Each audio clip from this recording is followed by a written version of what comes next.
আসসালামু আলাইকুম, আমি মোহাম্মদ লিমন। সবাইকে জেআইটি ইনস্টিটিউট এর ওয়েব ডিজাইন অ্যান্ড ডেভেলপমেন্টের সিএসএস টিউটোরিয়াল পর্বে স্বাগতম। চলুন আজকের ক্লাস শুরু করা যাক।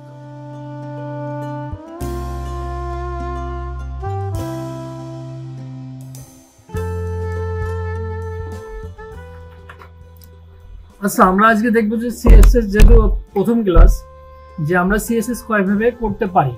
যেমন হচ্ছে সিএসএস মেজরলি তিন ভাবে করা হয়, সেটা হচ্ছে ইনলাইন, ইন্টারনাল আর আছে এক্সটার্নাল। আপনি তিন ভাবে করতে পারেন, সেটা হচ্ছে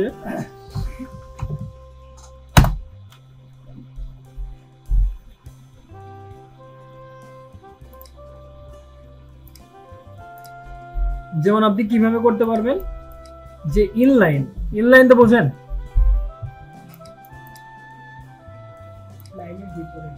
ইনলাইনটা মানে হচ্ছে আমার লাইনের ভিতরে যে কোনো ট্যাগের ভিতর হতে পারে, তাই না?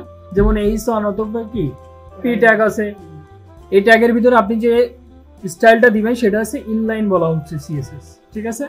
তো আমরা এটা দেখব। তারপর আছে ইন্টারনাল। ইন্টারনাল মানে কি? ইন্টারনাল মানে ভিতরে, মানে পেজের ভিতরে বোঝাচ্ছে। এখন পেজের কোন জায়গায়, সেটা আছে হেডের ভিতরে, ঠিক আছে? আপনি ইন্টারনাল যেটা দেবেন সেটা কি হবে? একটা পেজের ইন্টারনাল ব্যাপার, ঠিক আছে? একটা পেজের ইন্টারনাল। আরেক ভাবে করা যায়, সেটা কি এক্সটার্নাল। এক্সটার্নাল মানে কি? বাইরের। আচ্ছা, সেটা আপনাদের একটু বলে রাখি। ইন্টারনাল আপনি ইনলাইন মনে করবেন কোথায়? যেমন কেউ যদি আপনারে বলে যে এখান থেকে নড়বি না, এখানে গুলি করে দিই, ঠিক আছে? এই রুমে বলবো। আর মনে করেন আপনার ওই কোতোয়ালি থানা আছে না, ওখান থেকে কেউ একজন বললো যে তোর খবর আছে, ঠিক আছে, তোরে গুলি করে দিব। আর কেউ মনে করেন যে বললো যে বাইরের দেশ থেকে কেউ বলতেছে যে তুই যদি এটা করিস তাহলে তোরে এখান থেকে শুট করে দিব। আপনি কোনটা শুনবেন? হ্যাঁ, তাই না? মানে আগে জীবনটা বাঁচায়, তারপরে তুই ওই বাইরে থেকে যা বলতেই পরে দেখা যাবে, এরকম না? তো আগে আমরা যে সিএসএসটা করব, ইনলাইন বলেন, ইন্টারনাল বলেন বা এক্সটার্নাল বলেন, আপনার প্রায়োরিটি বেসিসে কাজ করে। প্রায়োরিটি মানে কি? প্রাধান্য, ঠিক আছে?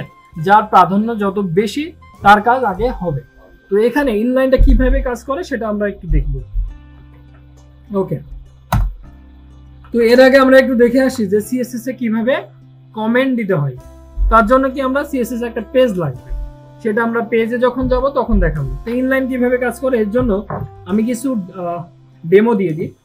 যে এখানে লার্ন সিএসএস একটা হেড নিলাম, যেটা আমরা এইচটিএমএল ইউজ করি। আচ্ছা, মেইনলি কিভাবে কাজ করে ইনলাইন সেটা আমরা দেখাবো। আস্তে আস্তে আমরা এক্সটার্নাল ভাবে যাব।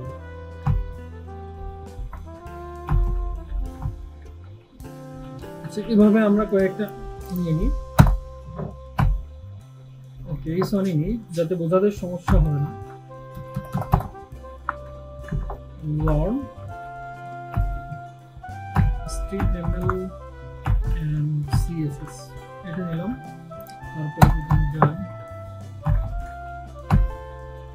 তারপর আরেকটা নিয়ে নিই। এই সন, হ্যাঁ এই সন নিই।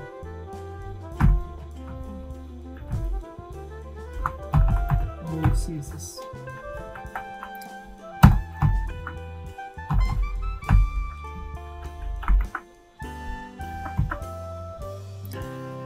নরমালি কিন্তু এখানে কিছুই করি নাই, যেটা আছে HTML ট্যাগ লিখছি শুধু, তাই না? যে আমরা কি নিলাম? হেডিং ট্যাগ নিলাম, আর আছে কি প্যারাগ্রাফ ট্যাগ নিছি। তো আমাদের এখানে ইনলাইন কিভাবে করে, ইনলাইন সিএসএস সেটা আছে। আচ্ছা, এটা আমরা একটু দেখি। ইনলাইন সিএসএস করার আগে এখানে আমাদের কিছু প্রপার্টি দিতে হয়।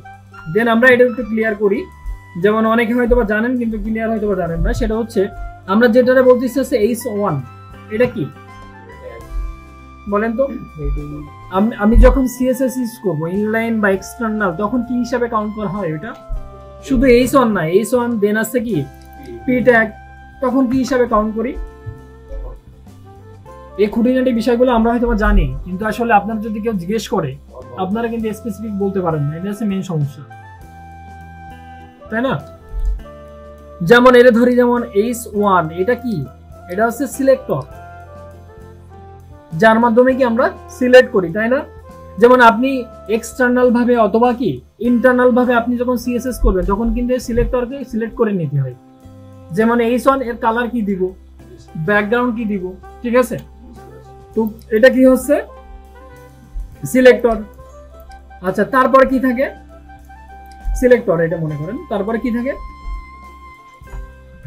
আচ্ছা, সিলেক্টর। তারপরে আমাদের এখানে লিখে আছে স্টাইল, তাই না? স্টাইল, স্টাইল একটা নাম আছে, বলেন তো কি?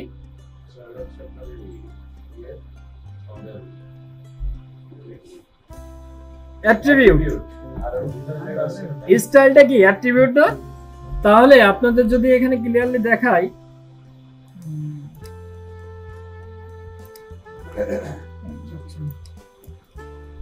যেমন আমি বলতেছি কি স্টাইল,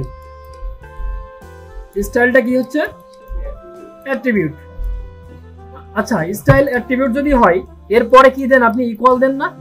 ইকুয়াল, তারপরে কি কোটেশন দেন। কোটেশন কেন দেন বলেন তো? আরেকটা মানে আছে, আপনি যদি স্ট্রিং টাইপের কিছু দেন তাহলে কিন্তু কোটেশন দিতে হয়। আচ্ছা, কোটেশনের ভিতরে আপনি কি দেন? কোটেশন যদি একটা না দেন সেক্ষেত্রে কি হতো? এরর হতো, তাই না? তো কোটেশনের ভিতরে আপনি কি লেখেন, তাই না? তো আমরা এখানে ক্লিয়ার করি যে স্টাইলটা বলতেছি আমরা অ্যাট্রিবিউট, তারপর হচ্ছে আমাদের কালার। কালারটা হচ্ছে কি? প্রপার্টি। ক্লিয়ার? ওকে, কালার। সাপোজ কি কালার দিব? সাপোজ রেড, এটা কি? ভ্যালু, ঠিক আছে? তাহলে আমাদের H1টা কি? সিলেক্টর, স্টাইলটা কি?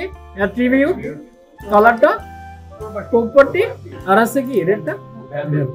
ক্লিয়ার এ পর্যন্ত? আচ্ছা, এবার দেখি, এবারে আমাদের কি আসবে? কালারটা আসলো, তাই না? তো আমাদের একই লাইনে অনেক কি আপনি এরকম অ্যাট্রিবিউট, প্রপার্টি, ভ্যালু এরকম অ্যাড করতে পারেন। প্রপার্টি, ভ্যালু, যেমন আমি কালার দিলাম, তারপরে কি এর ব্যাকগ্রাউন্ড যদি দিতে চাই, বিজি না ব্যাকগ্রাউন্ড, বিজি বলতে বোঝাচ্ছে আপনার হচ্ছে কোনো পেজ অথবা বডির ব্যাকগ্রাউন্ড, ঠিক আছে? হ্যাঁ হ্যাঁ। আচ্ছা, এখানে যদি আপনি ব্যাকগ্রাউন্ড কালার দেন, ব্যাকগ্রাউন্ড দিলেন আছে কি?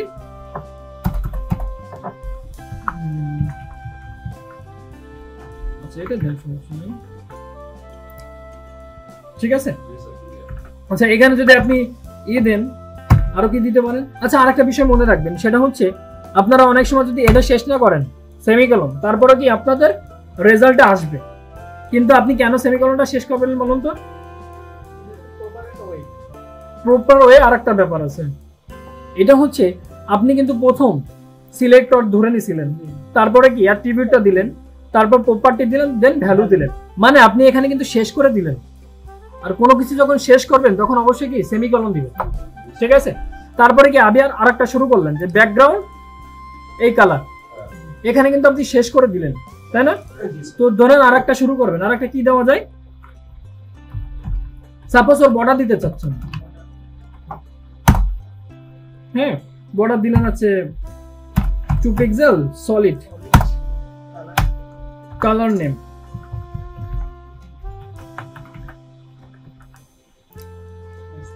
আচ্ছা, ও তো একটা বোঝা যাচ্ছে না, আমি কালারটা একটু চেঞ্জ করে দিই। আচ্ছা,